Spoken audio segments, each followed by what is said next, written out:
Alright guys, I decided to come out today and shoot this video because it's relatively cool. It does look like something is moving in, although it wasn't supposed to move in for a while, but whatever. So I went to shoot it now before I went out and came home, and then I couldn't shoot it.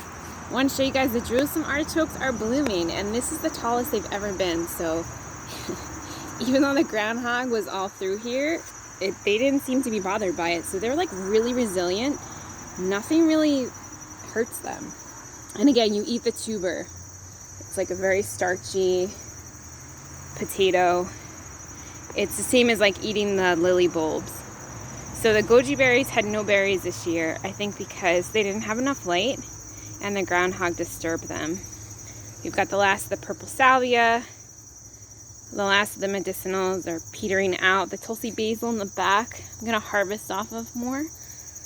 I went up getting another St. John's wort. Don't tell Tommy. It's better if he does not know. So the blueberries are done. Scarlet runner beans, you can see the beans on there. Again, the pickling cucumbers and the Malabar spinach has grown up into the trees, but we're really not getting any more cucumbers. I'm still getting some string beans. There's our collards.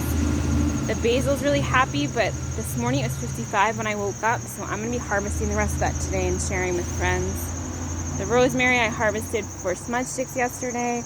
Got the zinnia and the calendula. Another lobelia, another mullein. We've still got peppers.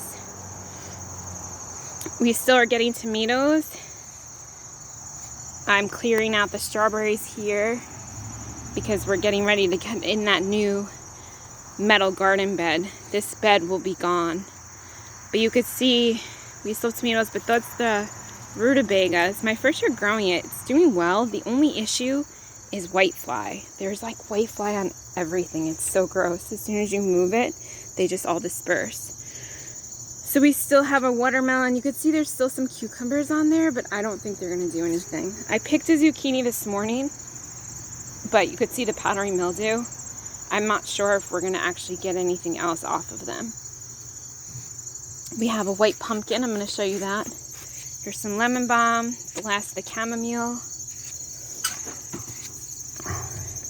We've got our sage. Marshmallow had a second bloom. End of the skull cap. This is the pumpkin, which Tommy's not happy with my placement because it makes it a little hard to walk through here. Even B actually doesn't like to walk through here. So there's our white pumpkin, hoping that nothing eats it. Maybe we'll get a few more to put on the porch for decoration. There's still a lot of blooms, and we're not sure if this is a Hubbard that I saved that's growing. There's a cucumber. But see, this is what's happening to most of them, is they're just turning colors and rotting off. But this is the longest we ever had cucumbers growing. So whatever we did this year, we did something right. This is the plum tomatoes and the cantaloupe. We still have a few cantaloupes growing.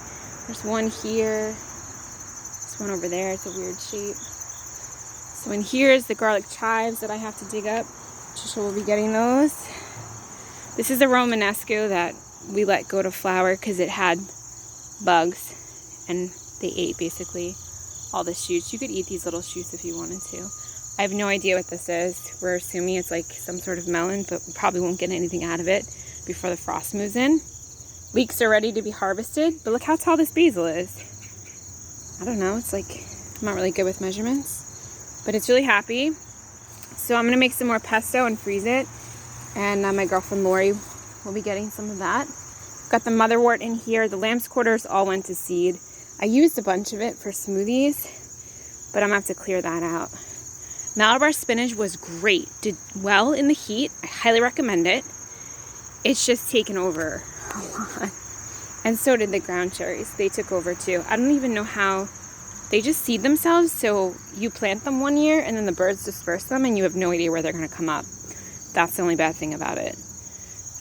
In here, I don't know if you guys can see those banana peppers. They're not getting a lot of light, so they're not really that happy. Tommy had moved them on me. There's the other side of the string bean, the other big basil plant. Those are the rutabagas, and I don't want to move the leaves because there's so many white flies, and I don't want the white flies on more than what they already are. So what we did not work, so it's back to the drawing board on that. And that's it.